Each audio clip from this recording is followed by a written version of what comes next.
वज़ीर आज़म नरेंद्र मोदी जनूबी अफ्रीका और यूनान के 4 रोज़ा दौरे पर रवाना। जोहानिसबर्ग में आज से शुरू हो रहे ब्रिक्स सरबराह इजलास में करेंगे शिरकत। साथ ही ब्रिक्स रहनुमाओं के साथ मीटिंग में होंगे शामिल।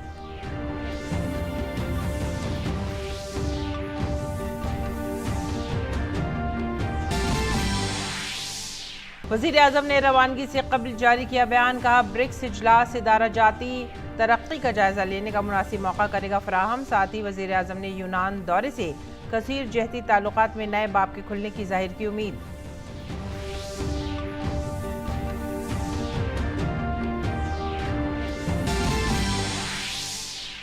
आज़म नरेंद्र मोदी जोहानिसबर्ग में 15वें ब्रिक्स इजलास में होंगे शरीक। ब्रिक्स अफ्रीका आउटरीच समिट और ब्रिक्स प्लस डायलॉग में भी लेंगे हिस्सा।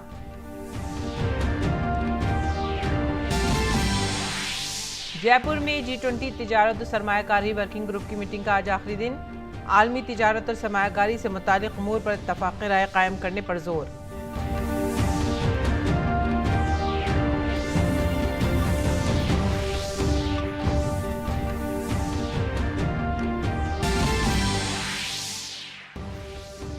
मरकजी वजीर नितिन गडकरी आज लॉन्च करेंगे Bharat new car assessment program. Bharat NCAP car crash safety program लाने वाला भारत बनेगा 5वां मुल्क।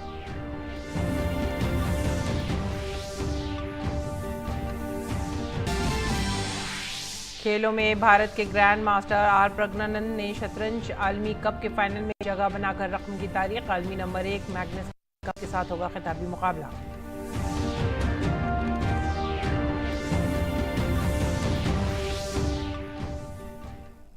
आदाब नाजरीन, उर्दू खबरों में आप सभी का खैर मकदम है। नजर डालते इस वक्त की खास खबरों पर।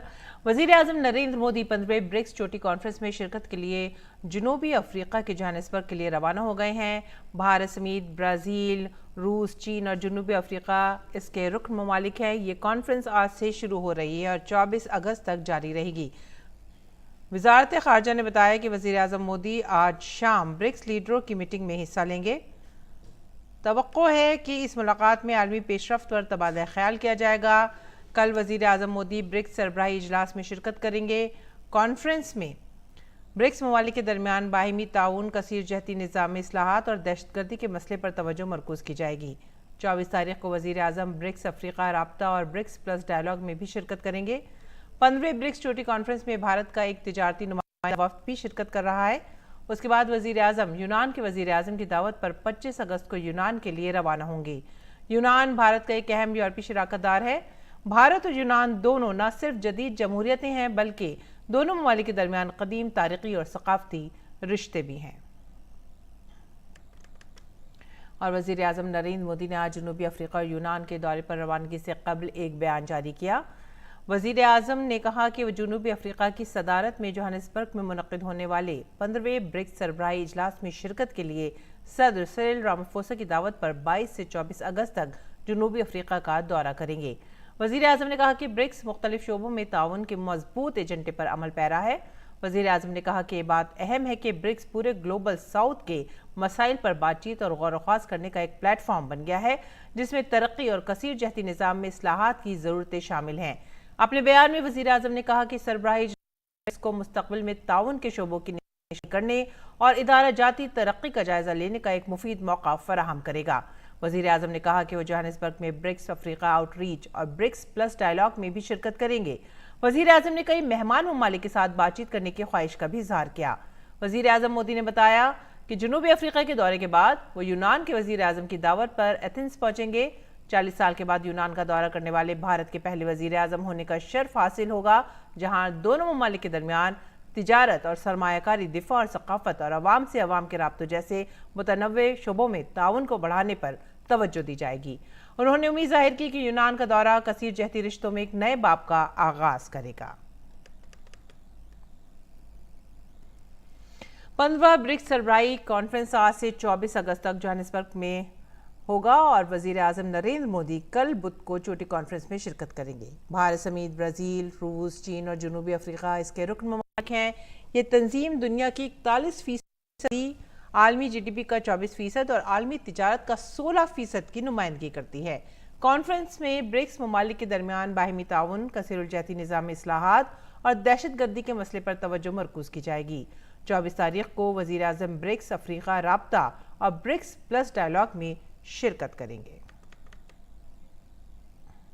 The theme of the BRICS Summit this year is BRICS and Africa, Partnership for Mutually Accelerated Growth, Sustainable Development, and Inclusive Multilateralism. This would be the first in-person BRICS Summit after 3 consecutive years of virtual meetings owing to the COVID-19 pandemic. और वज़ीर-ए-आज़म नरेंद्र मोदी ने जुलाई 2016 जुलाई 2018 में जनूबी Africa का दौरा किया था। उस वक्त जनूबी अफ्रीका ब्रिक्स तंजीम का सदर है। 2019 के बाद ये पहला ब्रिक्स इजलास हो रहा है। इस 15वें ब्रिक्स सरबराह इजलास में भारत का एक तिजारती वफ्द भी शिरकत कर रहा है। The participants are likely to deliberate on issues such as global economic recovery amid ongoing geopolitical challenges, sustainable development goals, something that would, I think, continue throughout the different sessions of the BRICS Summit, women-led development, as also addressing the concern and interests and priorities of the Global South. और वज़ीर-ए-आज़म नरेंद्र मोदी यूनान के वज़ीर-ए-आज़म की दावत पर 25 अगस्त को यूनान के लिए रवाना होंगे। इससे कबल भारत के वज़ीर-ए-आज़म ने आखिरी बार 1983 में यूनान का दौरा किया था। वज़ारत ख़ारजा के मुताबिक यूनान भारत का एक अहम यूरोपीय शराकतदार है। दोनों ममालिक न सिर्फ जदीद जमहूरियत में बल्कि इनके दरमियान सदियों पुराने तारीख़ी और सक़ाफ़ती रिश्ते भी हैं।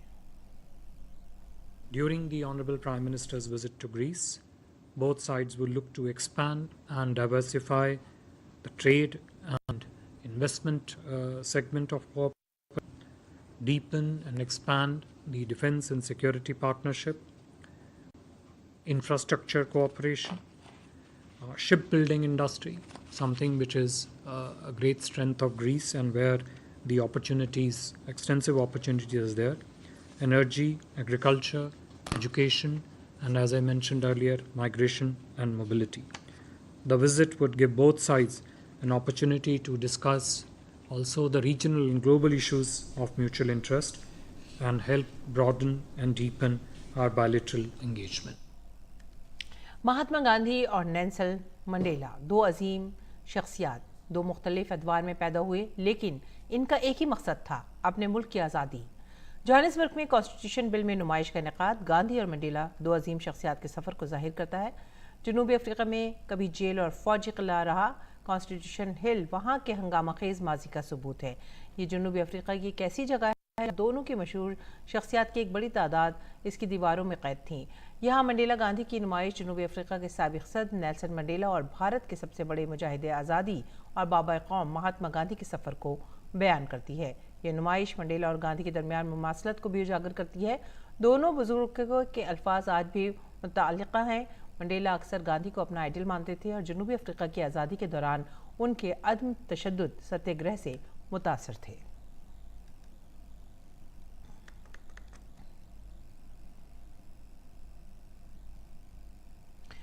वज़ीर-ए-आज़म के जनूबी अफ्रीका के दौरे को लेकर वहाँ पर रहने वाले भारत के लोगों में काफ़ी जोश व खरोश है।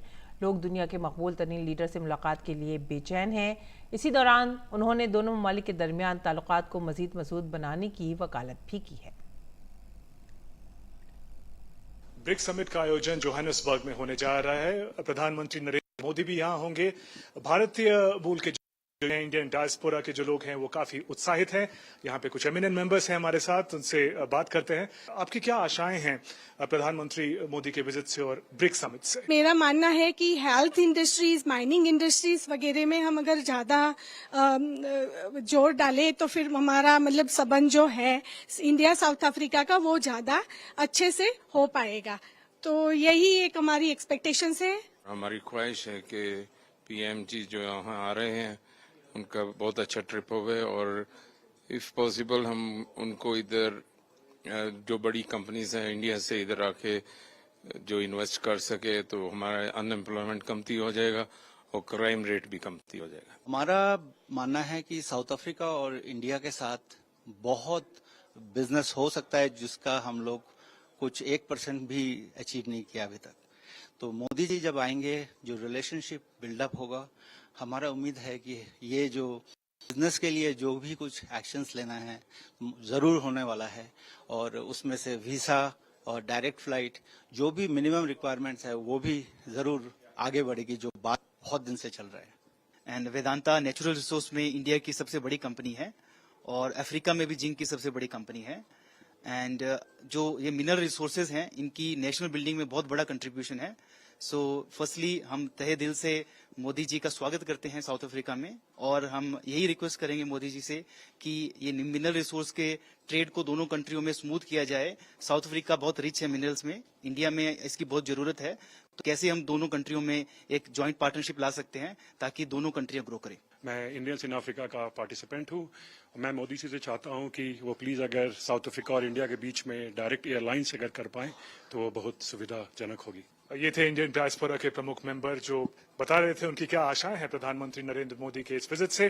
ब्रिक्स समिट जहां श्री नरेंद्र मोदी भारत का नेतृत्व करेंगे।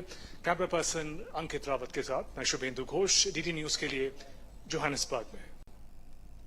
और वज़ीर आज़म नरेंद्र मोदी अब से कुछ देर पहले ही ब्रिक्स सरबराही इजलास में शिरकत के लिए जनूबी अफ्रीका के शहर जोहानिसबर्ग के लिए रवाना हो गए हैं। इस पर मज़ीद तफसीलात के साथ आइए जुड़ रहे हैं हमारे नामानिगार अमृत पाल। अमृत, वज़ीर आज़म आज जोहानिसबर्ग पहुंच रहे हैं, उनकी तरजीहात क्या रहेंगी?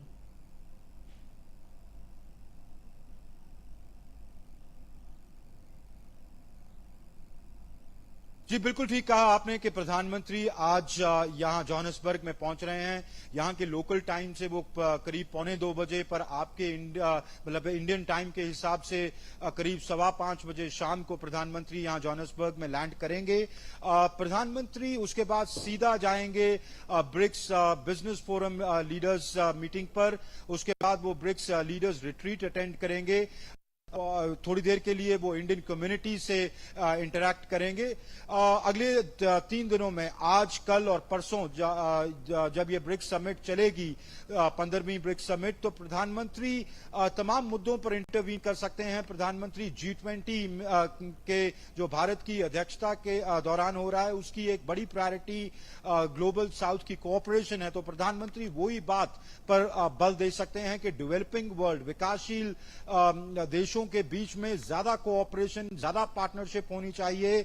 क्योंकि याद करें ये आपकी लीडर समिट G20 की जो दिल्ली में होने जा रही है चंद दिनों में, उससे चंद दिन पहले यहां पर ये ब्रिक्स समिट हो रही है, तो प्रधानमंत्री इस बात को अपनी इंटरवेंशन में जोर शोर से उठा सकते हैं या बल दे के उठा सकते हैं।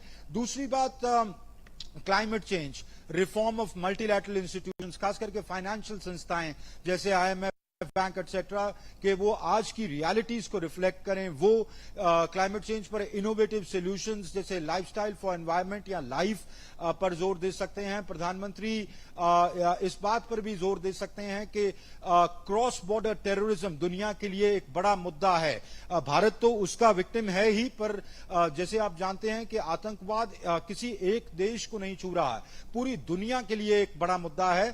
तो ब्रिक्स जो देश हैं, ब्रिक्स समूह आपस में इस पे कोऑपरेशन बढ़ाए और एक जीरो टॉलरेंस अप्रोच करे। जी अमृतपाल सिंह, शुक्रिया इन तमाम तफसीलात के लिए। अमृतपाल सिंह ने हमें बताया कि वज़ीर आज़म का ब्रिक्स में तवज्जो किन खास मौज़ूआत पर रहेगी और उनका आज क्या प्रोग्राम रहेगा, किस वक्त वो वहाँ पर पहुँचेंगे और कौन कौन सी मीटिंग्स वो वहाँ पर अटेंड करेंगे। साथ ही भारतीय बिरादरी से भी मुलाकात करेंगे। आगे बढ़ेंगे अगली खबर की तरफ। सदर जमहूरिया द्रौपदी मुर्मू आज से 24 अगस्त तक गोवा के दौरे पर रहेंगी। सदर जमहूरिया आज गोवा के राजभवन हुकूमत गोवा की तरफ से अपने एजाज़ में मुनक़दा एक शहरी इस्तक़बालियत तक़रीब में भी शिरकत करेंगी। वो इस मौके पर मुंतखब मुस्तफ़ीदीन में फॉरेस्ट राइट्स एक्ट के तहत असनाद भी तकसीम करेंगी। सदर द्रौपदी मुर्मू कल गोवा यूनिवर्सिटी की 34वीं तकसीम असनाद की तकरीब में शिरकत करेंगी और गोवा के राजभवन में रियासत के कबायली ग्रुपों के अरकान से बातचीत करेंगी। इसके साथ साथ सदर प्रोग्राम में गोवा कानून साज असेंबली से भी खिताब करेंगी।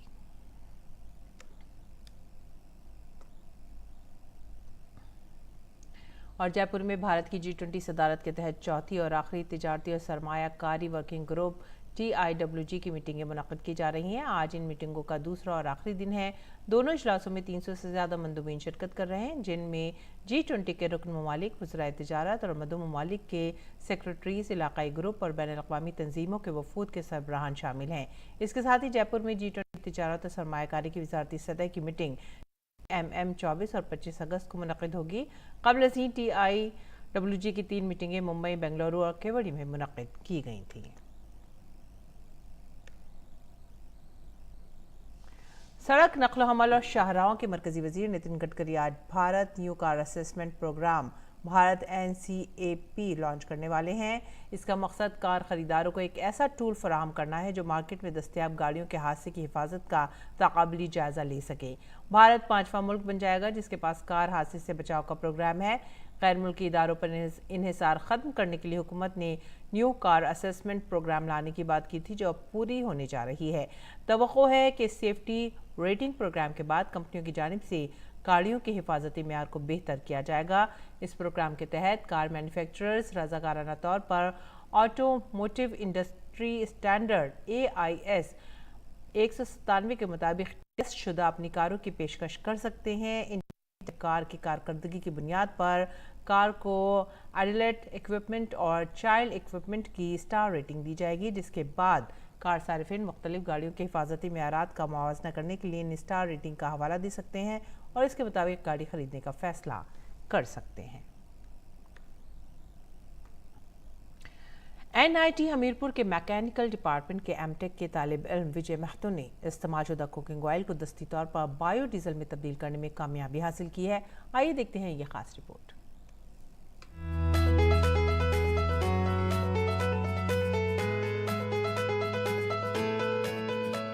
NIT हमीरपुर अब इंस्टीट्यूट की गाड़ियां इस्तेमाल शुदा कुकिंग ऑयल से दस्ती तौर पर तैयार करदा बायोडीजल से चलाएगा। यही नहीं, इदारे में चलने वाले जनरेटर और बायोडीजल से चलने वाले दीगर आलात भी इस बायोडीजल से चलाए जाएंगे। NIT हमीरपुर के इस एनर्जी स्टडी इक़दाम से इदारे को हर साल लाखों रुपए की बचत और लोग कुकिंग ऑयल के इस्तेमाल के बारे में भी आगाही हासिल करेंगे। ये कामयाबी इंस्टीट्यूट में ज़ेरे तालीम मैकेनिकल डिपार्टमेंट के M.Tech के तालिब इल्म विजय महतो ने हासिल की है। विजय महतो ने बताया कि 1 लीटर इस्तेमालशुदा कुकिंग ऑयल से 910 मिलीलीटर बायोडीजल तैयार किया जा सकता है और इसका पूरा अमल 1.5 से 2 घंटे में मुकम्मल किया जा सकता है। जैसे हमारा क्या होता है, नॉर्मल डीजल अगर यूज कर रहे हैं तो हमारा एमिशन थोड़ा टॉक्सिक होता है, जिसमें से कार्बन मोनोऑक्साइड ज़्यादा रिलीज होता है डीजल में, CO2 कार्बन डाइऑक्साइड ज़्यादा रिलीज होता है, नाइट्रोजन ऑक्साइड भी ज़्यादा ये रिलीज होता है ना डीजल में। और अपना बायोडीजल में यूज करने से क्या होता है ना, इन्वायरमेंट फ्रेंडली होता है। ये कार्बन मोनोऑक्साइड लगभग 70% कम कर देता है डीजल के मुताबिक, और ये अपना कार्बन डाइऑक्साइड भी 30% तक कम रिलीज करता है। बायोडीजल के इस्तेमाल से फिजाई आलूदगी में कमी आएगी क्योंकि इसके इस्तेमाल के बाद गाड़ियां कम कार्बन मोनोऑक्साइड खारिज करेंगी। इस बायोडीजल के इस्तेमाल से गाड़ियों के इंजन को कोई नुकसान नहीं पहुंचेगा। सेंटर फॉर एनर्जी स्टडीज की इंचार्ज ममता अवस्थी ने कहा है कि ये काम इंस्टीट्यूट में दस्ती तौर पर किया जाएगा ताकि डीजल से मुतालिक जरूरियात को पूरा करने के साथ साथ माहौलियाती तहफ्फुज और लोगों को सेहत के बारे में भी आगाह किया जा सके। जो बायोडीजल प्रोड्यूस होगा उस बायोडीजल को हम लोग इन हाउस जो डीजल सेट्स हैं उसमें यूज़ करना चाह रहे हैं और उसका इकोनॉमिक वैल्यू ऑब्वियसली बढ़ जाएगी क्योंकि हमने उसको रिप्लेस करना है। जो डीजल जितना भी डीजल यूज़ होता है दैट कैन बी रिप्लेस्ड। और ये first of all we are trying to identify the amount of waste which is being produced from all the hostels or all the cooking areas which are there in our campus. बिलाशुबा विजय महतो की ये कोशिश माहौलियाती तहफ्फुज़ में अहम किरदार कर सकती है। हमीरपुर से जसबीर कुमार की रिपोर्ट, TT न्यूज़। रुख करते हैं त्रिपुरा का। त्रिपुरा के दारुल हुकूमत अगरतला में पुलिस ने कल 10 करोड़ रुपए कीमत की हीरोइन के साथ 3 मंशियात फरोशों को भी गिरफ्तार किया है। शुमाली त्रिपुरा के पुलिस सुपरिटेंडेंट भानुपत चक्रवर्ती ने बताया कि शुमाली त्रिपुरा जिले के चौराई बाड़ी नैना के एक गाड़ी से 1.3 किलोग्राम हीरोइन बरामद की गई, जिसे साबुन के डिब्बे में रखा गया था। और अब पेश है दिल्ली से शाया उर्दू अखबारात का एक मुख्तसर सा जायजा।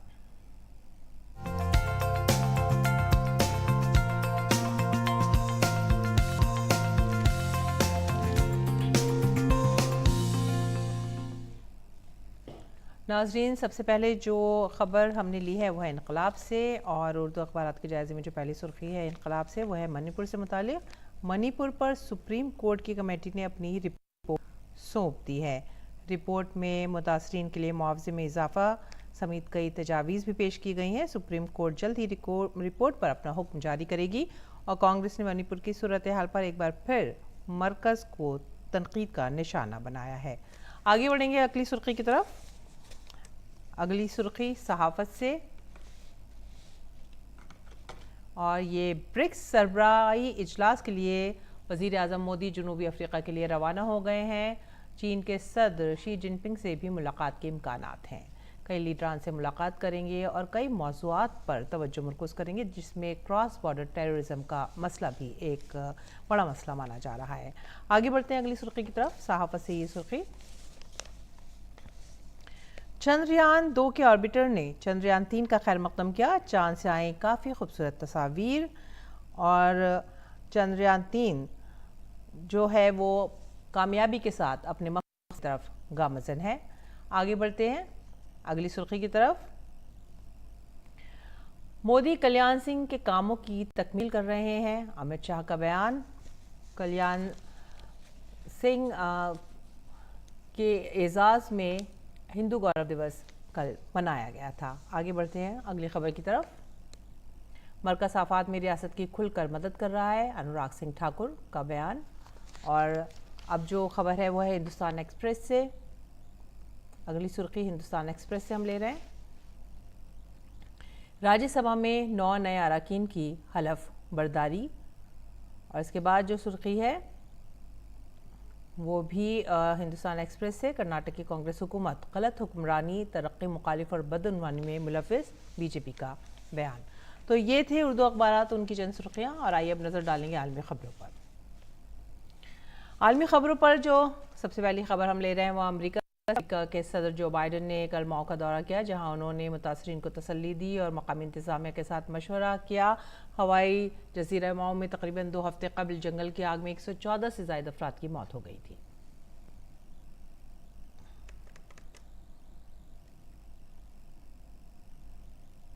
रोम और मिलान में इन दिनों हीट वेव नेरो का कहर जारी है। बहुत से तालवी इलाकों में लोग दर्जा हरारत में इजाफा, गर्मी और तेज़ हवाओं के झोंकों से काफ़ी परेशान है। मौसम की पेशनगोई के मुताबिक अगले 5 रोज़ तक दर्जा हरारत 48 डिग्री सेंटीग्रेड तक रहेगा। गुज़िश्ता माह जनूबी यूरोप में गर्म लहर आने के बाद से इटली शदीद मौसमी वाक़यात में सबसे आगे रहा है, जहाँ शदीद गर्मी की वजह से आग और अमवात का ख़तरा काफ़ी बढ़ गया है।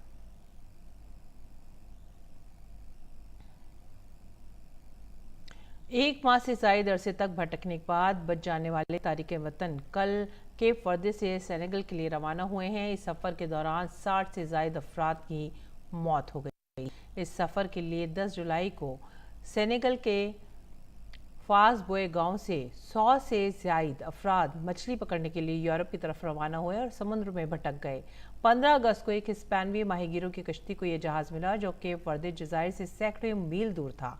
इस जहाज से तकरीबन 48 अफराद को अब बचा लिया गया। और यूनान में तूफ़ानी हवाओं की वजह से फैलने वाली जंगल की आग में शुमाल मशरक़ी इलाके एवरोस में एक शख्स की मौत हो गई है। गुज़िश्ता 24 घंटों के दौरान पूरे यूनान में 64 मकामात पर आग लगने की खबर मिली है। हुक्काम ने तुर्की की सरहद के करीब एवरोस के इलाके में मुतादिद बरादरियों को इलाका खाली करने का हुक्म दिया है।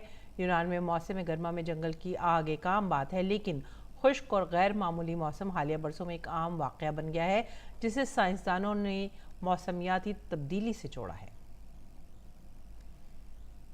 आलमी खबरों के बाद नजर डालते हैं खेल की खबरों पर। भारत के नौजवान शतरंज स्टार प्रगनन ने फीडे शतरंज आलमी कप के फाइनल में अपनी जगह बना ली है। टूर्नामेंट के एक दिलचस्प सेमीफाइनल में प्रगनन ने अमरीकी ग्रैंड मास्टर फेवानो कैरोवानो को शिकस्त देकर फाइनल में अपनी जगह पुख्ता कर ली है। 18 साल ग्रैंड मास्टर प्रगनन तारीख रकम करने से सिर्फ एक कदम ही दूर हैं। फेडे आलमी कप के फाइनल में प्रगनन का मुकाबला दुनिया के नंबर 1 शतरंज खिलाड़ी मैग्नस कार्लसन से होगा। भारतीय स्टार बैडमिंटन खिलाड़ी एच.एस. प्रणॉय ने बैडमिंटन आलमी चैंपियनशिप में अपनी मुहिम का आगाज़ कर जीत से 7 से किया है। मुकाबले के आगाज़ में एच.एस. प्रणॉय ने फिनलैंड के खिलाड़ी को 24-22, 21-10 के फ़र्क से शिकस्त देकर अगले दौर में रिसाई हासिल कर ली है। लक्ष्य सेन ने भी आलमी बैडमिंटन चैंपियनशिप के दूसरे दौर में रसाई हासिल कर ली है। लक्ष्य ने मॉरिशस के जॉर्जिस जेलियन पॉल को 21-12, 21-7 से शिकस्त दी। 2021 के आलमी चैंपियन कांस्य का तमगा जीतने वाले लक्ष्य सेन का मुकाबला अगले दौर में कोरिया के ह्योक जिन से हो सकता है। बैडमिंटन आलमी चैंपियनशिप के इब्तदाई दौर में रोहन कपूर और सिक्की रेड्डी की भारतीय जोड़ी को शिकस्त का सामना करना पड़ा। मिक्स डबल्स मुकाबले में के पहले दौर में भारतीय जोड़ी को स्कॉटलैंड की जोड़ी ने 14-21, 22-20, 18-21 से मात दी। और आइए अब नजर डालेंगे मौसम के हाल पर।